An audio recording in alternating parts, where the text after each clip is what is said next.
is Hannibal from the Hannibal TV on YouTube, and I am really excited to have the permission from the Engaging the Phenomenon podcast to post this interview with former CIA Directorate of Operations Jim Semivan, who is one of the founding members of To the Stars, Inc., formerly known as To the Stars Academy, which is a company that Tom DeLonge from Blink-182 is with. And it's one of the companies that helped really ignite my interest in this topic.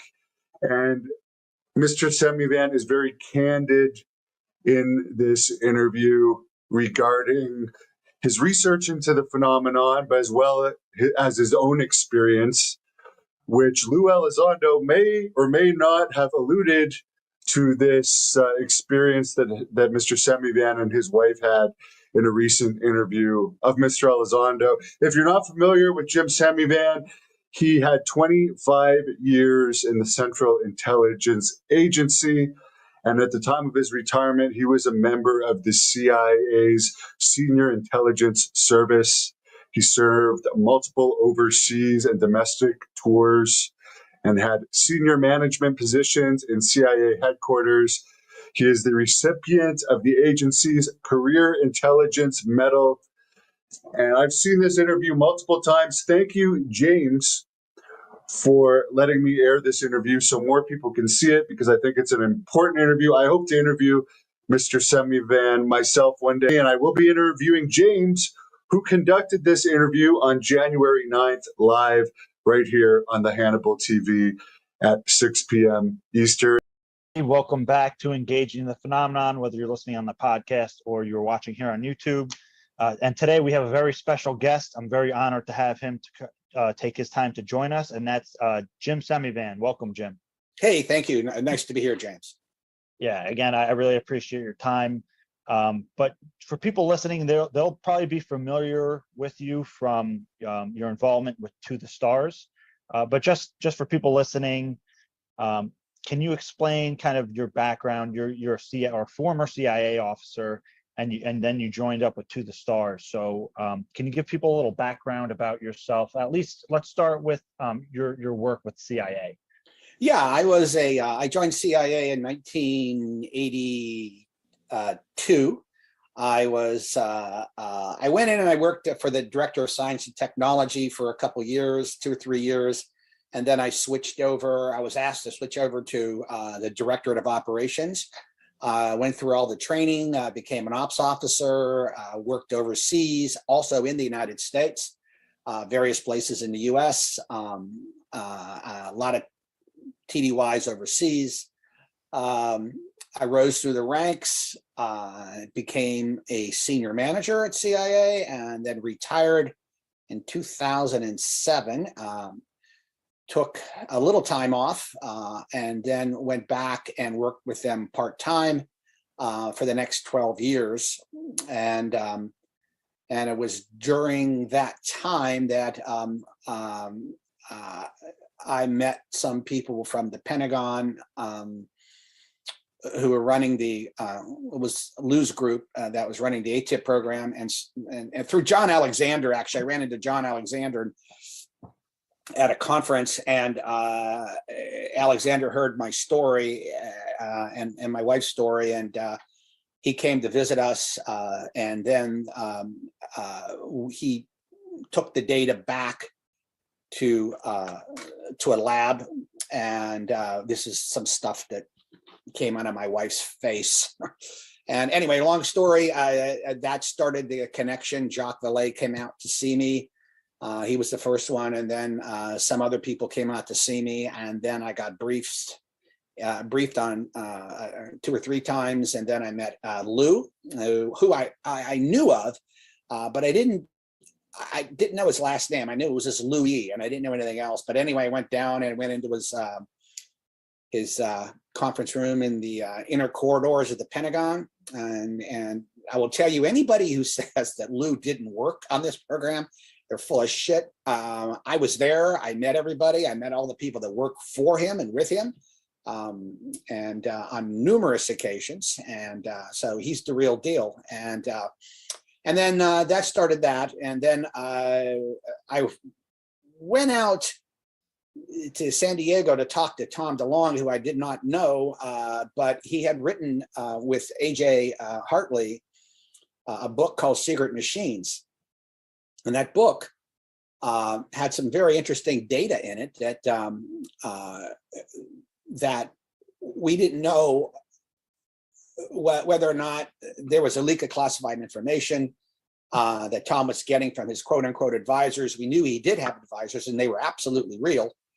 So I went out and some other people went out with me, but I met Tom one-on-one.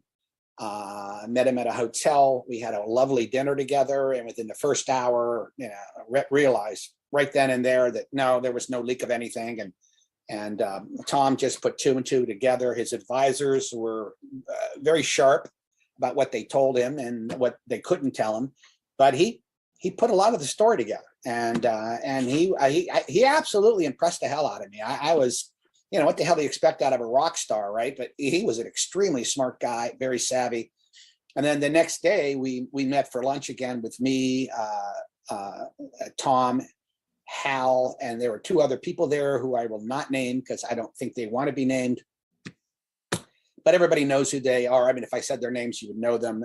Very senior people in the community. And they, Tom said, why don't you join a company I'm starting? And then long story short, nobody wanted to, but Tom said, just, lay out the company the way you think it should look if you wanted to do this. And so I wrote down on a cocktail napkin what it should look like. Tom immediately agreed. So Hal and I joined right away with Tom. And then that's how basically TTS started. And then within a week or two, I mean, we get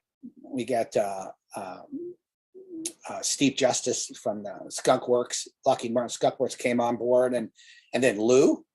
I remember talking to Lou, and when at the Pentagon, and of course Tom didn't know who Lou was, and I couldn't tell him who Lou was, but Lou decided he was going to, resign, and finally, I put Lou together with Tom, and then Lou came on board, and then Chris Mellon came on board. And then we had this big meeting out in Seattle to announce the company, and that's when it all started. So, and that's where we are now. And I believe I still have some of my clearances. I do a little bit of consulting on the side. I still talk to some task force people and what have. They'll call me, ask me a question or something. But by and large, I'm not heavily involved in this anymore. Still have my tentacles in, but not heavily involved. Yeah. So in the Secret Machines books, what was it that stood out or was particularly interesting? I don't want to discuss that. Sure. Understood. They are interesting books for sure. But speaking about Tom, he tells a story that he met this guy named he calls the general at an airport, and they had a discussion, and the guy said something along the lines of, it was the height of the Cold War, and they had found a life form. What do you think when you hear something like that? I'm always initially skeptical, but I know the general he was talking about, who's a straight up guy, and Tom's a straight up guy. Tom, isn't a dissembler, and he basically will. He tells you exactly what he hears. He's also very careful about, it's what I really, really liked about him. He's very, very careful about who he talks to, and he doesn't talk out of school all that much. And so I respect him for that. But if the general told him that, and, I'm not one to, I wasn't there. I don't know, what context he said that. There was certainly a possibility, that they discovered a life form after World War II. But again, this goes back to legacy programs, the Air Force, CIA, I'm sure they did have, and I'm sure is still going on today. Yeah, the Air Force comes up a lot when we hear about these legacy programs, and I guess the CIA as well. I did want to get into the legacy programs with you, actually, because Lou has mentioned the legacy programs, and that they were kind of like the deep programs and even older programs that were unacknowledged regarding UFOs. What's so why are the legacy programs so tough to deal with, navigate, find out about? Well, I think it's the first issue is, I think everybody should understand that, here's how the government works. In 1947, right after Roswell, and then right after Roswell happened, and then we had these UFO flaps that were going on, and there were a lot of them in the late 40s, early 50s, again in the 60s. So what happens is, everybody looks to the Air Force at that time, to say, well, okay, what are these things? So the Air Force came out right away and said, we don't know. I mean, we don't know what these are, but they're definitely real. No question about it. We pick them up on radar, just like we do today. We pick them up on radar. There are a lot of visual sightings. And they made it very plain. I can't remember what's a Twining memo. You remember the Twining memo? Where, yeah. I mean, it came right out and said it. He said, look, we've got to do something about this. We have to start some kind of a program. So they did. And that program was never going to be public. And then when CIA got into the picture in 47 and 48, they also had their own, deal. There was Sign, Grudge, Robertson Panel. You can go down the list. And always looking into this. And what they've always said was, UFOs never pose a national security threat. In other words, there's no existential threat to the United States, which they were mostly concerned about because of Pearl Harbor and World War II. So you have to go back to that mindset. The second thing was, they were absolutely right. Our telecommunication system throughout the United States was awful, just really awful. And it's not like it is today. So they were very concerned that they would be overwhelmed. Soviets were very, very good at disinformation and throwing these things out, and they thought maybe this was a ploy by the Soviets to overwhelm our systems.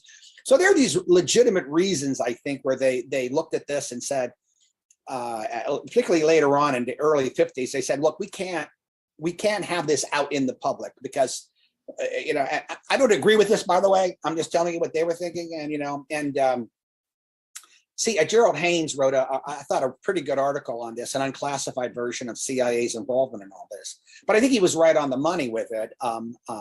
But what I think goes unsaid is, there is no way that the U.S. government, like whether it's the Air Force, CIA, NSA, NRO, is going to ignore unidentified aerial phenomenon ever.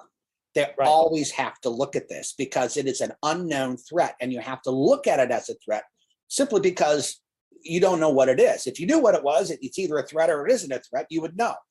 So even though they were saying it doesn't seem to pose a threat to the United States, we still have to do that. I think that was the beginning of the legacy programs. And I think also they knew at the time they wanted to divorce themselves, CIA and Air Force at that time. They wanted to divorce themselves from any publicity surrounding this. They didn't want the public to know that they were involved in this, because all that did was create more chatter, right, about CIA and the Air Force being involved in CIA. They just wanted to get off the topic, but they still, I think, continued to investigate it on their own.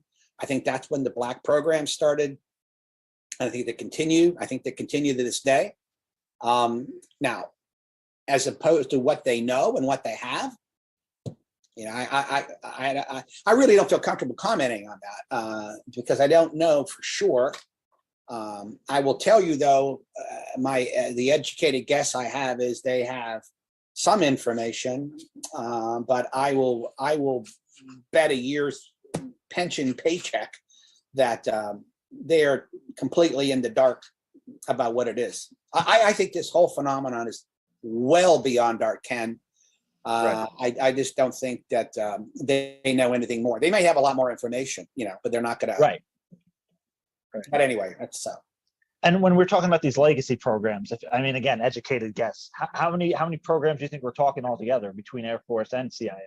Well, let's expand this. I don't think it's just Air Force and CIA. I think NASA has this.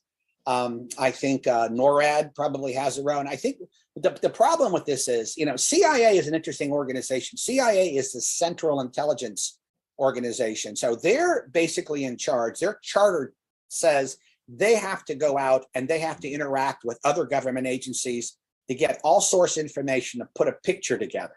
So, and John Ramirez had a wonderful slideshow, and I think he showed it on one of these blogs a year ago or so. But it's a wonderful slideshow where he sort of shows how this happens. Say, for instance, somebody sees something and it looks legitimate. They see some craft in the sky. So what happens? Well, usually what happens is if whoever sees it, whatever government agency sees it, they take it, they make sure they check all their systems, all their radars. Okay, everything's cool. This seems to be real. So then they go out and they'll, in this particular case nowadays, they'll go to the DNI and they'll say, look, we have this data that points to these objects. So the DNI then takes over and he pulls the task force together. And I've seen this happen hundreds of times and all different areas. You pull a task force together from different organizations and then you analyze it. And then once you've analyzed it, you come to the conclusion it's real or it's not real. And then if it is real, then you go back to the DNI and you say, you've got a problem. And you're going to have to brief seniors. So that means, the Department of Defense, usually the chairman of the Joint Chiefs of Staff, the head of DOD, you're going to have to brief, the CIA, the head of CIA is going to be briefed, head of NRO is going to be briefed, State Department's going to be briefed. They're all going to get briefed on this. Chief NSA, they're all going to get briefed on this program, and then they're going to have to determine what actions they're going to take. And that's how all intelligence matters really, particularly big ones, get resolved. So if the Russians come up, for instance, with a new technology and one small organization in the intelligence community discovers the information, that information goes back, it goes through all these channels, all the analysts get together, you do an all analyst report, an intelligence assessment, and then determine whether it's real or not.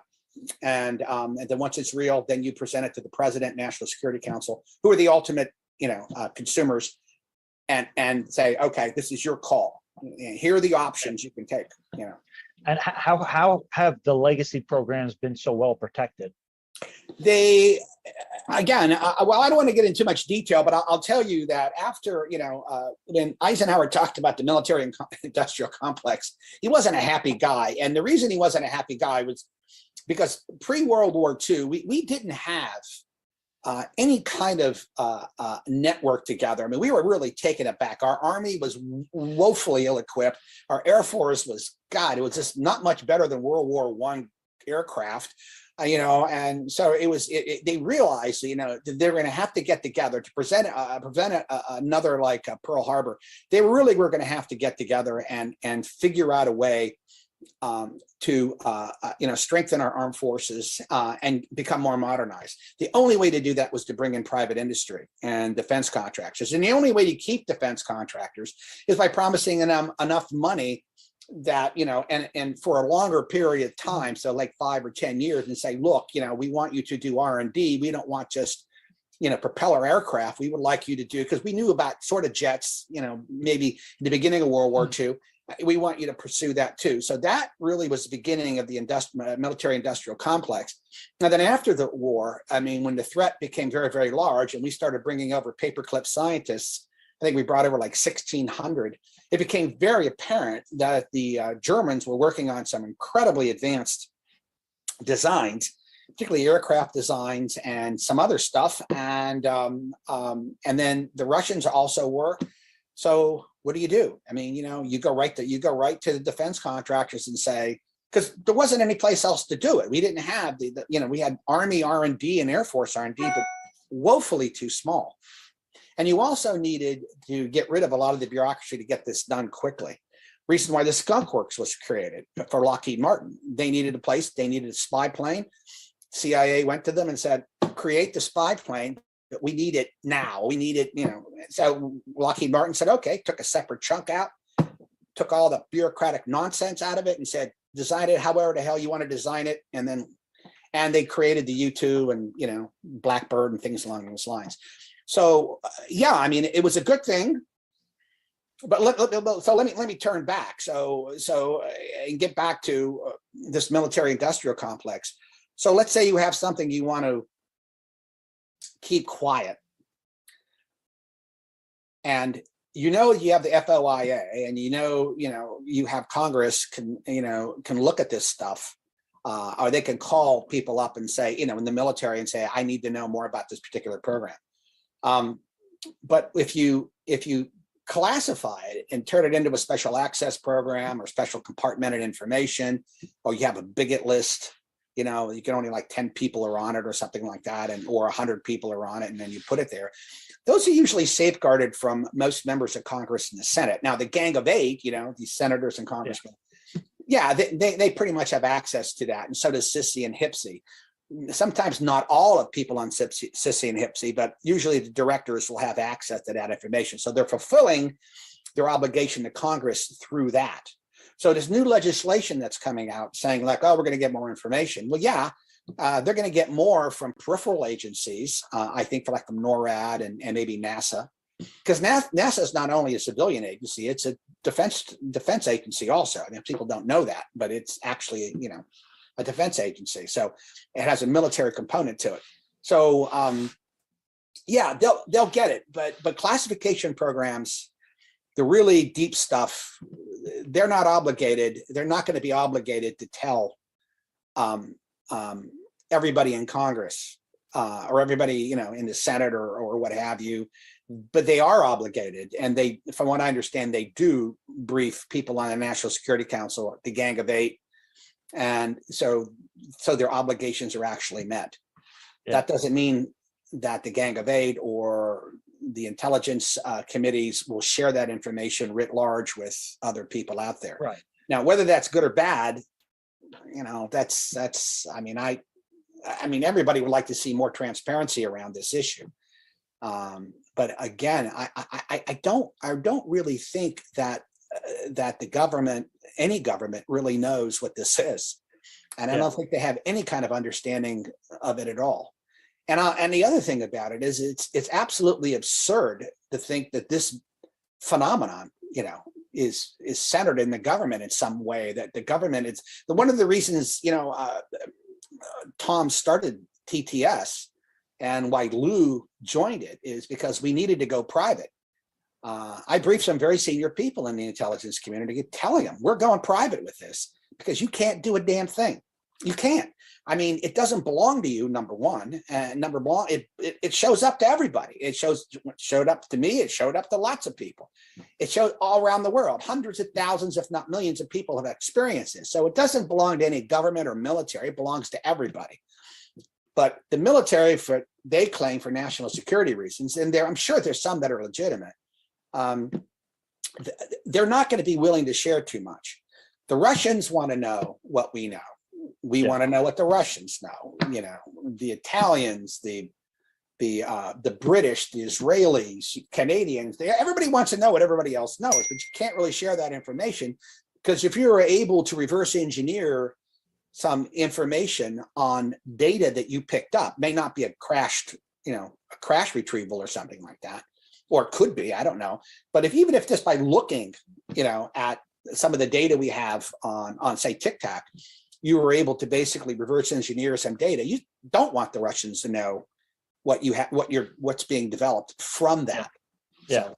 Yeah. And just real quick. So are we talking like possibly like a dozen legacy programs or dozens altogether? If you had to take a guess. I don't think there's that many. I think there might be like 3 or 4 hanging out there someplace. Okay. And then they might be, divided up and compartmentalized too into different areas. Don't forget, I mean, when you look at like, say, for instance, what CIA was doing, and I'm not talking out of school here, but the CIA was doing when they were doing MK Ultra, they got into MK Ultra simply because they found out that the Nazis were involved in, mind control or trying to attempt to do mind control back, during the war. So when they realized that the Russians were probably, interested in this too, and they knew that through leaks that the Russians were interested in this, they couldn't ignore it. So they got into, the mind control, psychotropic drugs, things along those lines. It was a totally fucked up program. But what happened was, in the end, MK Ultra was really the basis for looking into the paranormal. We got the remote viewing program, that Hal was involved with at SRI. And that Kit ran for 20 years. Kit Green ran for 20 years. So there was, a lot of intelligence is reactionary. And, and just because you don't understand what this phenomenon are, if they could pose a threat, you have to look at them. That's why, when that's why you don't hear anything from the Air Force, say, for instance, about UAPs. They're not going to say we don't do anything. Of course they do something. They're just not going to tell you what they're doing. Yeah. And what might be the scope of some of the legacy programs? I know some people are going to speculate, like crash retrievals and things like that. I don't know. I mean, I would just be guessing how big they are, how small they are. Yeah. But here's the other problem with this. And I mean, from personal experience, if somebody came to me at the agency and said, we heard a particular country has a particular technology that's really far advanced, but we don't know if it's true. So what I would do, I would say, okay, it's gonna let me check. And so I would check in my sources, and I would go out and look around, and let's say I came back and I said, actually, there's a possibility it may be true, but for me to find out, it's going to cost X amount of dollars. So say the Navy came to me and said, we need to know. So the Navy would give me money, and I would go out and I would create an operation to go out and find out whether this particular technology was real or not. And sometimes it was real and sometimes it wasn't, right? And then the next object is, how do I get it, right? But I don't want to get into that. So I guess the point I'm making is, these things don't go away just because you can't find out. What they do is they get shelved. Because if you run across a problem, like say the UAP problem, and you're looking at data, like some of the Tic Tac data. I mean, you're looking at it and you're going, how the hell do they do 40,000 Gs? The equivalent of 40,000 Gs. There's nothing we have, in our toolbox that could even approach that. And there's so many questions involved in that. There's this precognitive questions. I mean, how did the Tic Tacs know to go to the cap point, which is highly classified, and it's delivered, verbally to these pilots, top secret, but they knew exactly where these pilots were supposed to meet, right after their missions to protect the fleet.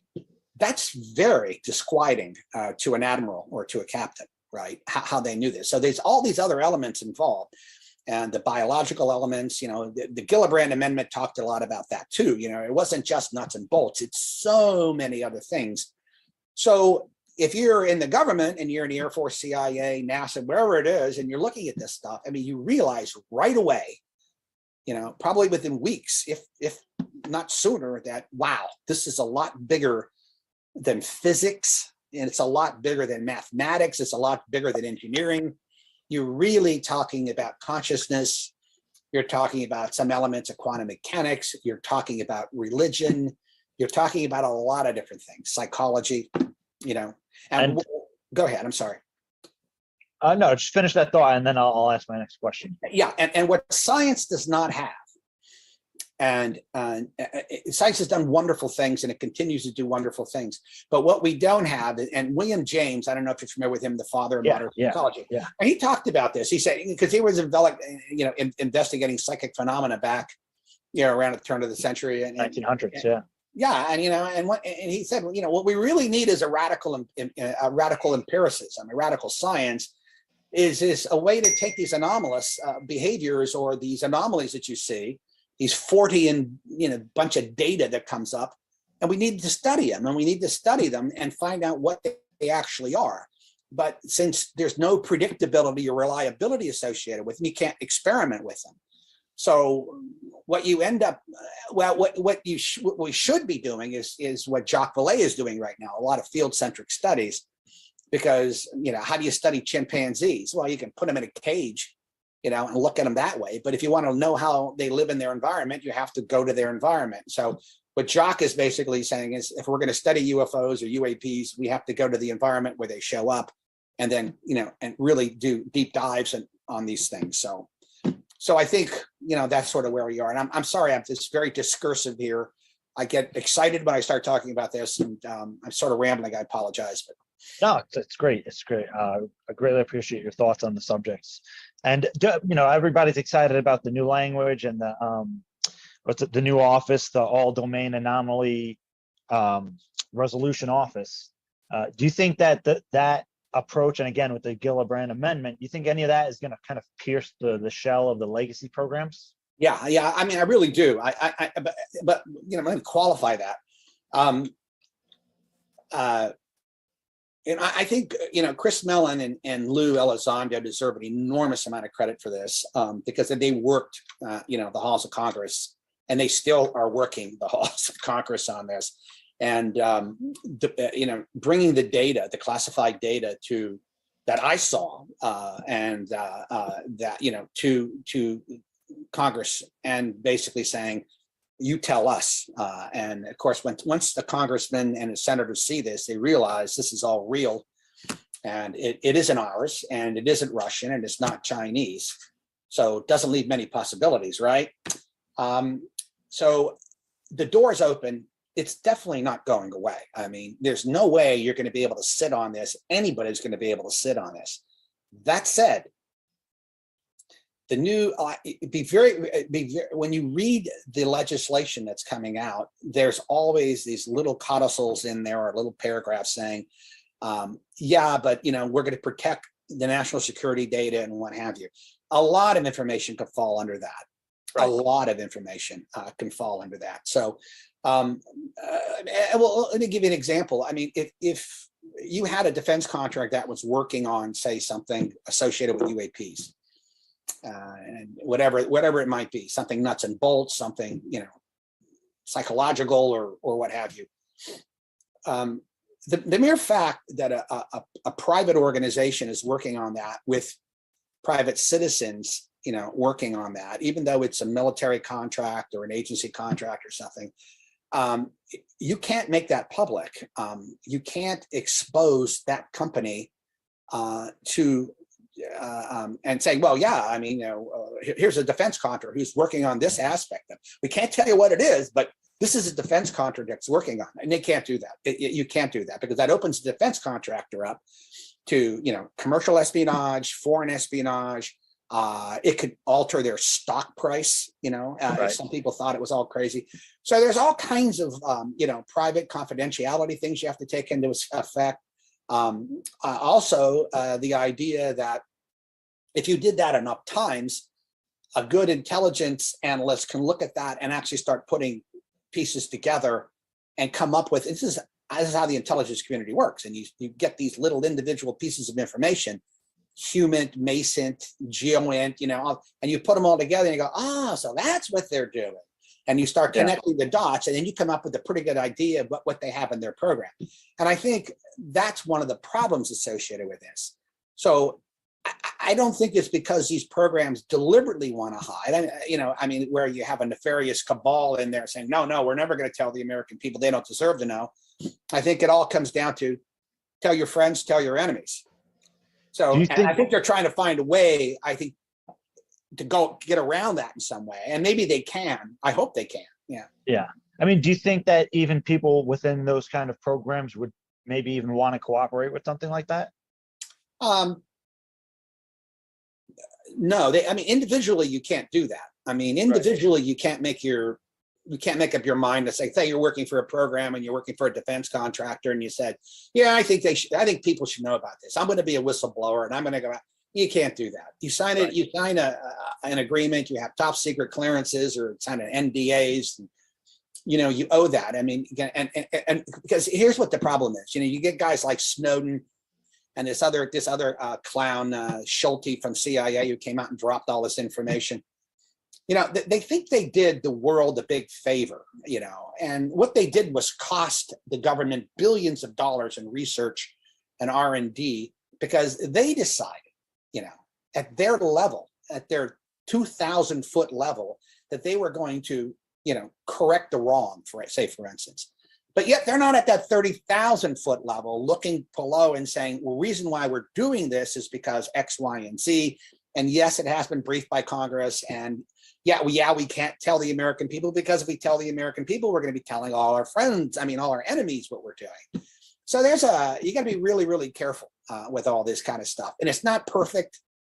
It really isn't perfect. And there are some things, I'm glad the Pentagon Papers came out, for instance, but some of this other stuff, I don't know. What if you had information, say, for instance, one of these agencies had information that was really shattering psychologically, or could be considered psychologically shattering. Yeah. And let's just say guys like you and me, who sort of had experience with this. All right, we'll take it. Yeah, okay. And it might be disturbing, very disquieting information, but because our background and we're used to it, we're accommodating ourselves to it, our psychological profile is such that we're accepting of it. But most people aren't like that. Yeah. And when we started TTSA back in the day, we had discussions about this all the time. Yeah. Are we sure we want to bring this out? Are we going to scare 8-year-olds? I've had friends of mine who, my daughter wants to know all about UFOs. Can she talk to you about it? And I would say, no, I'm not talking to you about this. What am I going to tell her or him? These little kids, 10, 11 years old. Yeah, that there's a force that exists out there that can control our environment, that can put thoughts in your head, that can lie to you, trick you, deceive you, and that you're not in control of your life. Say that to a 12-year-old. We're already saying it to a certain extent, but right now with Hollywood and everything else and TV, they got that ET version of it. Ouch, these funny little things bopping around, but I don't think that's always the case. Yeah, and the last question about the legacy programs is just would it be possible they had like a legacy program that involved either contact or UAPs and psychic phenomenon? Yeah, it'd be possible. Yeah. I would be surprised if they didn't. Right. For sure. So just getting more, because I could sit here all day and talk with you about every subject under the sun about UAP. But regarding like say the crash retrieval idea, Philip Corso came out with his testimony, I believe in the late 80s, early 90s, talking about crash retrievals acquired and technology and technology transfer. So besides what's suggested in Colonel Corso's book, do you think that there have been technologies that could have been leaked into the public?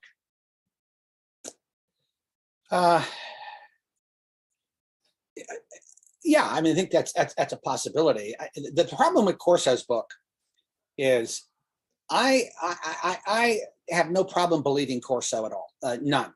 Right. The problem with it is I don't think he was responsible for writing the book the way he probably wanted it to be written. Because of Bill Burns. Yeah, and I think there was a lot of material that was added in there that made no sense to me when I was reading it. Yeah, I think the core story is true. I can't imagine why anybody like that would lie like that. People do lie, but Corso's psychological profile, and for what I know of him, and he was a well-known character, and people knew him. He was a straight-up guy. So I look at that and I sort of believe his story. Now, is everything in the book true? I don't think so. I think a lot of it was exaggerated. Right. But I think the core story is actually there. So yeah, it's a possibility. Yeah. Yeah, the possibility of leaked technologies into the public. And if that were the case, what arenas or what area of technology might have been leaked out to the public? Well, I don't know. I couldn't comment on that. I'll tell you, CIA used to do this all the time. CIA would have a program, and our Google Earth, as John Ramirez likes to point out, was a CIA program. And we had our own satellites up there, looking at the Earth. And this is and it was an older technology for us. But we're civic minded. I mean, these intelligence agencies looked at this and said, well, we're just not going to, throw this technology away. So we gave it to, well, now it's Maxar Technologies, and they license it to Google Earth. But Google Earth was a CIA program. Every time a government agency develops a program and it becomes slightly outdated, but it still has commercial applications, that information is given, all right, it's given out to commercial entities so they can use it, and because it's government money, you know what I mean, so they have a right to do that. And how they do that, I'm not 100% sure. I figure out which company gets it and what have you, but no, I mean, it's if the government was working on a particular technology and say, for instance, transistors, and they already basically had a technology, and then they went, slightly better technology that outdated that one for military purposes, they would take the old technology and they would filter it in. So I think maybe some of that was happening. Maybe some of the paperclip scientists got us into transistors, things along those lines, fiber optics, and we developed a technology. We were using it. And then we took it a generation ahead, so the older generation was leaked into the commercial sector. Yeah, that's fine. Now, did we get it from aircraft? I mean, did we get it from a flying saucer from Roswell? Maybe, Yeah, and I'm not sure in your job if you ever dealt with technology acquisition at all, but were you ever involved with recoveries like a crash retrieval or some kind of technology recovery? I did. I was involved. Most of my career was, I liked, when the agency, you can actually develop an expertise, or you can develop a little niche that you could follow. And they usually, if they're good at it, they'll let you do it. And mine was high tech, and I loved high tech and technologies, weird, exotic technologies. But no, I had nothing to do with crash retrieval programs or UFOs at all. And I always like to laugh, and people say, well, do you know anything about CIA activities regarding UAPs? And I said, 30 some years of working for them, I'd never seen a UAP office or UFO office anywhere. And I mean, every once in a while you would hear people talk, about things, but there was nothing you can pin down. But yeah, I mean, more terrestrial type technologies, yes, I know quite a bit about them, or I did. Now I'm sort of outdated, but yeah. I mean, if you had to speculate on like UAP inspired technologies today, what do you think some of those might be? Well, I mean, anti-gravity, for instance, is and space-time metric work, things along those lines. I think those are fusion technology. I think those, have been around a long time, and people are working on those. I think we'll make headway, particularly with fusion technology, and actually sooner rather than later. Anti-gravity, I think they've already proved the concept in a much small scale. They can do that. Right. Large scale, I don't know. But when you look at things like stealth, stealth fighters and stuff, they were basically completed in the 80s, right? Yeah. So, and so you have to look at, well, if that's true, what's on the drawing board now at the Skunk Works? And I remember talking to Steve Justice about it, and of course he doesn't say anything. But I imagine there's some incredibly exotic technologies that are being worked on right now by defense contractors, the Air Force, and that are going to really be mind blowing, and they probably will show themselves in the next 5 years, 10 years. Yeah. Do you think any of the like UAP inspired technology has crossed over to like the communications field? Yeah, I'm sure. And this is when we first started TTSA, and we were we were all talking, and a lot of us had the top secret clearances, and so, but we always were very, very careful about sharing information because I had my own information, and then Lou had his, Chris had his, Steve had his, Hal had his, but we didn't cross. It's because you have a top secret clearance doesn't mean the guy who has a top secret clearance too, you can share data with them. It's all compartmentalized. Unless you have a need to know, you're not going to know. But I remember going up to Steve and I said, when we were analyzing the Go Fast video before we released it, and then the gimbal, and I said, Steve, what do you think? And he looked at it and he goes, I want to build that, and he's one of the best designers we have, right? Aeronautical engineers and designers that we have, and he sketched out this really cool looking craft on how he would design it, and I wanted to put it on a T-shirt right away. We couldn't do it, but it's a picture of it we have hanging somewhere. I don't know where it is, but yeah, I mean, he looked at it and he said, "This is what it would look like," and he said, "But but it's going to cost me $50 million just to get the plans done," and actually that was part of the TTSA, believe it or not, part of the TTSA research side of the house, and we were actually going to do that until COVID hit and everything just sort of collapsed on that angle. Some of our investors just backed away, but you look at that, and as Steve said, yeah, I can start a program to do that. I can make this, but it's going to take X amount of hundreds of millions of dollars, and it's going to do blah blah blah. But that can be done, or I could do the proof of concept cheaper, maybe 50, 60 million.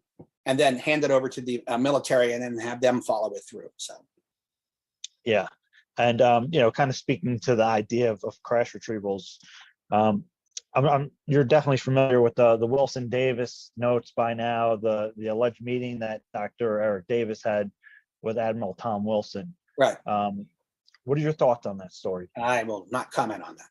Yeah. All right. Yeah, for sure. And yeah, so moving on, there's a few kind of like a rapid fire kind of insider ideas, right? Because I mean, you're on the inside loop to an extent of what's going on with this. So how do people in your field really look at like the abduction phenomenon or experiences? Yeah, it's I had an experience, and technically, you can class it as a quote unquote abduction experience. I don't call it that, right? Because I don't know what it is. I mean, I don't, and and I think John Mack, the Harvard psychiatrist, summed it up. He said the closest we can get to what this actually is a mystery, and he said I don't think we can actually go farther than that. At least right now, we can't go farther than that, other than saying that it's a mystery. I certainly do believe that this occurs. It happened to me, and if somebody said, how real was it? I would say it's about as real gets. I said, but then again, was it something that was it a memory, or was it was I set up? What I experienced and what I remembered was that was that implanted by whatever these entities are, or this I called it once a non-human technology, because I think that's probably what it is, that make me believe it was this. How the entities looked, and how some of the physical manifestations that occurred.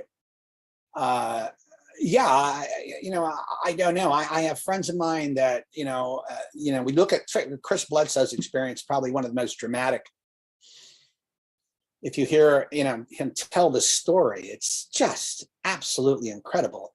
And if you know the man, this is a guy who's about as straight up, honest, decent human being as you could possibly imagine. I mean, this is just a wonderful, wonderful man. His children, his wife, you can't get any better than this. They're the all-American family. They're just wonderfully good people. And I always look at kids, you know what I mean? As like, if I meet the parents, you know, and I look at the kids, and kids are crapshoot. I don't know if you have any, but I don't have any, but kids are just a crapshoot. Great parents, lousy kids, vice versa. Or sometimes when you have parents that are really, really good, and you look at the kids, and the kids are just, you know, just great. They love each other. They love their parents, think they get along real well. I mean, you look at that and you go, okay, that's a family. Yeah, every family has dysfunctions and what have you, but I just think they're a great all-American family. But when what Chris went through, and I believe every word he tells me, and about this. And not only do I believe every word he tells me, he attracted the attention of a lot of people: DIA, NASA, CIA, other agencies. Everybody wanted to get close to him. Everybody wanted to know as much as information as they possibly can, because his experience it took in not only the classic abduction scenario,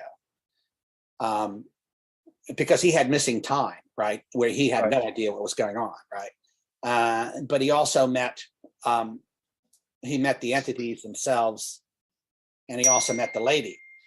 Yeah, and not many people meet the lady. And I think, and the lady is an element in all of this that really hasn't been explored very much. I will tell you that in some circles it's taken very, very seriously, but it hasn't been explored. The Catholic Church looked at it, you know, because a lot of the sightings, you know, Medjugorje, you know, Fatima, Lourdes, you know, they were all the lady appeared. You know, none of the children that saw any of this, they ever claimed it was the Virgin Mary. It was just the lady. It was just a lady who showed up. Right. Yeah. And I doubt the Virgin Mary had blonde hair and blue eyes. She was Semitic. So, and of course, you know, the lady would lie, and the lady, you know, would scare the living hell out of them, and, you know, fire and brimstone sometimes lovely messages.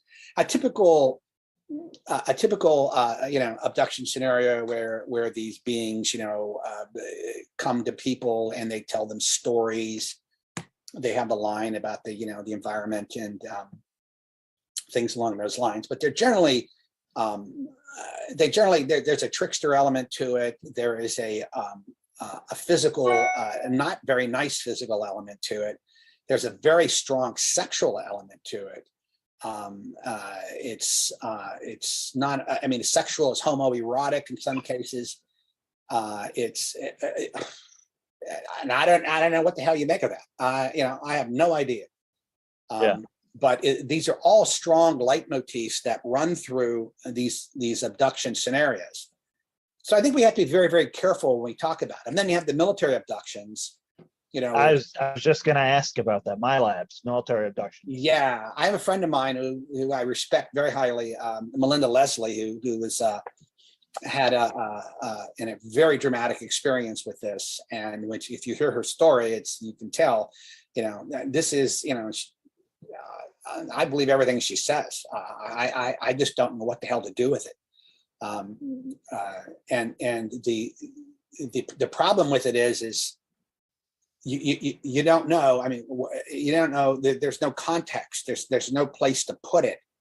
It's like abduction scenarios. Where the hell do you put that? I mean, what branch of science or philosophy or psychology do you put that? It doesn't neatly fit into anything.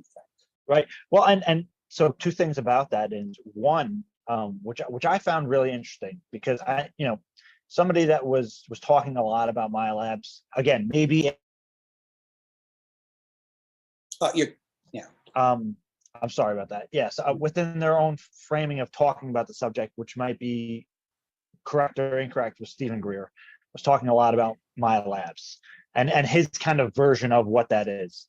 But then what I found extremely interesting was, you know, because we knew Dr. Stephen Greer had inside sources, maybe some good, maybe some bad. But then again, you know, here comes Tom in the Secret Machines books, with his own advisors, and the same kind of story about my labs is coming out. So when you have both kind of ends of the spectrum talking about it, it's very interesting. Well, let's look at it this way. I mean, once again, there is you have to be very, very careful, and that's why I don't like to make any kind of determination one way or the other on what's real here. We have a consensus reality we all agree on, right? Because that's how we live our lives. We know, for instance, that our visual spectrum, our hearing spectrum, auditory spectrum, is very limited, right, on the scale.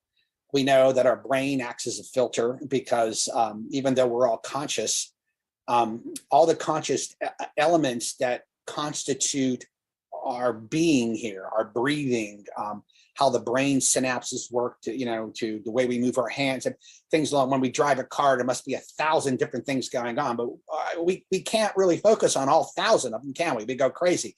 So the brain has a way of filtering all that stuff out and knocking it all down to the basic stuff. So I think when you look at this and you go through, you're looking at it through an anthropocentric view, this human view of, and you're extrapolating it. What could it possibly be? This is religion, right? I mean, all these weird things happen, and what do? Well, the only thing you know how is just like, oh, okay, it's been my experience that blah blah blah. So it must be this. So you make up all this stuff and you codify it and you make canon law and you do all that kind of nonsense. And well, you really don't know the essence of it, right? So here you are with the MILAB stuff, and the problem with MILAB stuff that sticks with me is what you have to assume if MILABs are true is just a bridge too far for me. I believe that the experience is accurate. Don't get me wrong. I just don't think that it is quote unquote our military doing this. The logistics behind these MILAB abductions would entail military units, tons of money, people changing. I mean, people that work there, I mean, they can't work there forever. You can't just be this 19-year-old kid, get indoctrinated into this quote unquote MILAB thing, and then you work the thing and go. It doesn't make any sense. There are generals, I mean, colonels, all these captains, infrastructure that would have to be there, military bases, technology that would allow you to do different things. People, were supposedly taken to military installations and things along those lines, people in uniforms, and nobody says anything. I mean, there's no, where would you do? And it also assumes that there is a extremely corrupt, highly illegal cabal out there doing these things, and for what purpose? In other words, you're being used by our own government for what nefarious purpose? I don't see that. Having worked in the government for 32 years, you can see something like an MK Ultra, and you can look at that and you can say, yeah, it was a bunch of guys, they got out of hand, and the agency did way out of hand, in the 60s. And it wasn't until the church committee in the 70s where a lot of that was exposed, and they put a stop to it. And when I was in the agency, I had a lawyer. I mean, every major operation I was involved in, it was a lawyer right next to me. And these guys were no nonsense. I mean, you could not break the laws. Now overseas you were doing espionage, you could break a lot of laws, but essentially you're not killing anybody. You're not going to try to kill anybody. You don't want anybody to get hurt. You're definitely not putting a U.S. citizen in any kind of danger, right? You can't use U.S. citizens like that, and that is throughout the government. So it would be an enormously risky enterprise. It would have to be extraordinarily well hidden. I mean, with an aura of security and over a magnitude greater than the Manhattan Project, and for what purpose? I mean, right. For what purpose? I mean, you could get volunteers to do what they do to these, people in these MILAB, supposedly MILAB experiments. So what I think we have to be careful and look at this and say what might be going on is classic abduction experiences with an overlay of military intelligence or something on top of that is basically structured by this entity or by this phenomenon to mislead and misguide. Now I could be wrong too, so I'm not, but for me to believe that the U.S. military is somehow involved, there's just too much. There's too many associations. It would be just, to me, physically impossible for them to do that. Yeah. Yeah. Fair enough. I mean, that's always like a really heated debate, I guess, or it's not so much in the public conversation as much now, but it comes and goes, and it's interesting. Some people speculated, oh well, they were trying to gather intelligence from people who were having abductions and experiences, and that's why they were kind of trying to do it, to extract data, information. But again, I guess that was a speculation behind it. Yeah. Yeah. Is it possible that a foreign intelligence could pull something like that off on an American citizen on homeland? Well, yeah. I mean, the technology used, and let's say the Havana syndrome, that technology has been around a while. Yeah, you can create voices inside people's heads. Electronics. Now, as far as creating scenarios, false memories, that would probably mean that the technology has advanced considerably since the 70s, when it was first being, experimented with. But the technology used, you can buy it, you can buy the equipment, yourself and do it yourself. It's not that complicated. And essentially what you're doing is, you're putting these, well, I don't want to get into the wave patterns and stuff, but you're trying to read, clear text, inside something. You're trying to listen in, essentially, what it amounts to. And you could do that for all kinds of reasons. So, is there a corporate entity that is doing it? Is it a part of corporate espionage? Is it a non-state intelligence network, which Mike Pompeo alluded to during a speech at the State Department a couple of years ago? I don't know. I don't know. I have a pretty good idea who's behind it, but I'm not going to comment on that. Yeah. Right. And now, just to I want to shift the conversation a little bit to the experiencer end. So people have probably heard that you were an experiencer. You mentioned it here. Can you talk a little bit about your experience? No, I don't. I mean, I can talk a little bit about it. I don't get into the details. That's for another time. I promised two people that I wouldn't, that I respect very highly, that I wouldn't get into it. That's one reason, and the second reason is it's still being looked at, and it has some elements to it that are sort of classic, but it also has some elements to it that aren't, and that look like it could be more sinister than we initially thought. But I will tell you, that what I did, my wife and I, we lived in a house that had poltergeist activity, what I would call very tame poltergeist activity, footsteps. The minute you went to bed, footsteps in the hall, the attic, people in the footsteps in the attic, footsteps outside, articles, of clothing or shoes being left in weird places, things along those lines.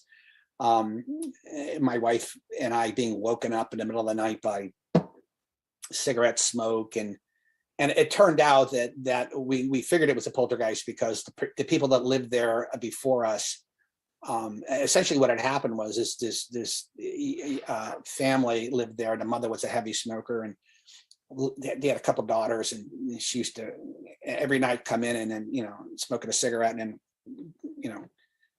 running her hand through their hair at night, and then reading them stories and putting them to bed. Well, every time my wife would go away on a trip, she's a medical professional, she would go away on a trip, she would come back, and sure enough, somebody would sit on the bed, and they would smell a cigarette smoke, and they'd be running their hands over through her hair, and we later found this all out when the family came to visit us one day out of the blue, and it was very upsetting for them to hear these stories. And we also lived it was an old Civil War encampment, and before that, Native American encampment. So, I don't know, but the poltergeist activity was tame compared to some of the stuff that you would see. So I'm sure there was an element of that there, but what was disquieting about our experience was the physical manifestations afterwards. And I had nowhere to go with this. And it wasn't until it was a few days later, I didn't know what to make of it. It was just the most amazing thing I've ever experienced. My wife doesn't remember anything. And although she was affected, very seriously affected by it. But the next day later or 2 days later, I was at work, and I was in a CIA outbuilding, and I had maybe about a dozen people working for me at the time, and I was chasing them home. I remember on a Friday night, and get out of the office, you guys are, and then I explained what had happened to me to one of my guys there, and he was a deep cover guy. He had just come back from the Middle East, and a very smart guy. I knew he had a PhD, and I know he'd written books, and but I didn't know his real name. I had his real name locked in my safe, but I never looked at him, and because I didn't want to know. And I explained this to him because he told me he was going to a UFO conference in Virginia, down to Southern Virginia, and he told me what he thought it was, and I was completely taken aback, because I had studied esoterica and in the occult my whole life since I was a kid, 17, 18. My older brother was a huge influence on me in that remark. My older brother was a very devout Catholic, but he was also a very highly developed spiritually, and so he would turn me on to a lot of things. So I was into Greek mystery schools, Roman mystery schools, Eleusinian mysteries, Western mysticism, Eastern mysticism, things along those lines, German Romanticism, which has a lot of mysticism involved in it. So this concept, of high strangeness wasn't new to me, but when he explained to me what it was, and he wrote down a list of all the books I should read, and they were almost mostly Jacques Vallée, right? So that's what I did. Early 90s, maybe 91, 92, when this happened. And then it wasn't until, much later, 2014 maybe, when our full story came out, and it came out to the military, and that's how one thing led to another. And and not to pry too much, but was there like an entity that you guys saw during the experience? My wife didn't see anything. I did. And was it typical of like? No, they weren't grays. They were definitely not grays, but they were there. Yeah. Right. And it's funny. Yeah, I don't even like talking about it, because it's. And I remember when Jacques came to my house, and he spent the whole day with us, and he was just a lovely, lovely man. And I said, look, I said, I don't know. I don't think I'm crazy. I said, but I know what I saw. I said, I'm laying in bed, my eyes open up, and I see these entities. I said that it was as real as me talking to you. And I said, it wasn't like I'm dreaming. I knew what hypnagogic state was. My wife's a psychologist. I knew what hypnagogic state was. I know what liminal states are. I mean, these are concepts that were very familiar to me, but they're definitely not there. I mean, it was not that at all. Right. And then, and then there was this other series of stuff that went on. And then next thing you know is, 7 o'clock in the morning, my eyes are just pop open, and I'm like, what the hell? And then there were the physical marks. I mean, and these were not, little tiny things. There's blood, right? So it was like, holy shit. So, but it wasn't until I actually spoke with them, and I couldn't identify, when going through the literature, I never was able to identify the type of entities. And it wasn't until I read a Harper's article by Leo Sprinkle, Dr. Leo Sprinkle, I guess, who just passed away not too long ago. Yeah, where he had a case where these two women had saw the same thing I saw. And then Colin Kelleher, a lovely man, explained to me, he named them, for me. And he said, oh, this is who they are. And he said, these are very rare. He said, you only see them, and we've only been seen, I think, 3 times or 4 times in the literature. You can find, so. Right. But that's about as far as I'm going to go with that. So, yeah. Okay. And just a yes or no on this, then. Was there like a telepathic component? Yeah, it's interesting you say that. The only was no fear at all, but I was unable to move. Yeah. And then there was one element of it where I was standing with my wife, and I felt very strongly something behind me, an entity behind me. Yeah. With sort of a, guardian type kind of thing going on.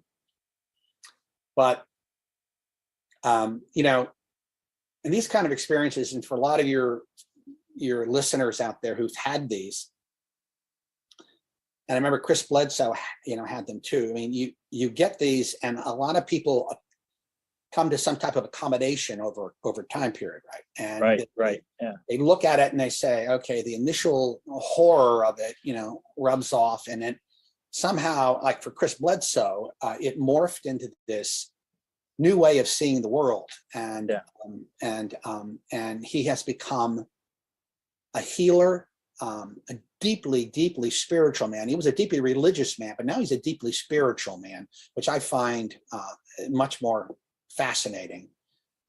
And his love has only grown.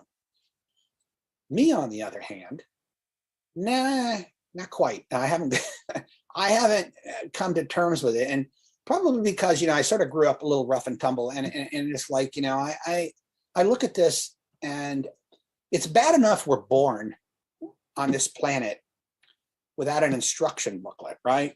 You're just left here, and it's like you're looking around, and you have no clue why you're here. You have no clue what purpose this is. All you have, I think, is this innate moral or ethical center, I think, which everybody has, except maybe a sociopath or a psychopath. And I think you have that to rely on. You don't want to kill anybody. You don't want to, do anything. You sort of know what's bad and what's not bad. You just sort of feel that innately. It's almost instinctual, like an animal would have instincts. And then that your perceptions are limited. Well, you find that out later on, that and then you see things and you don't know what they're all about. And then you're sort of sitting here and you're looking at all this stuff, and you're going, what, and it sort of makes me mad. And I was explaining this to Robert Hastings. Remember Robert Hastings? UFOs and nukes. Yeah. Great guy. Always smart guy. I always tell people, if you want to read one seminal book, read UFOs and Nukes. And he has another book out, Confessions, which is just wonderful too. But he's an experiencer.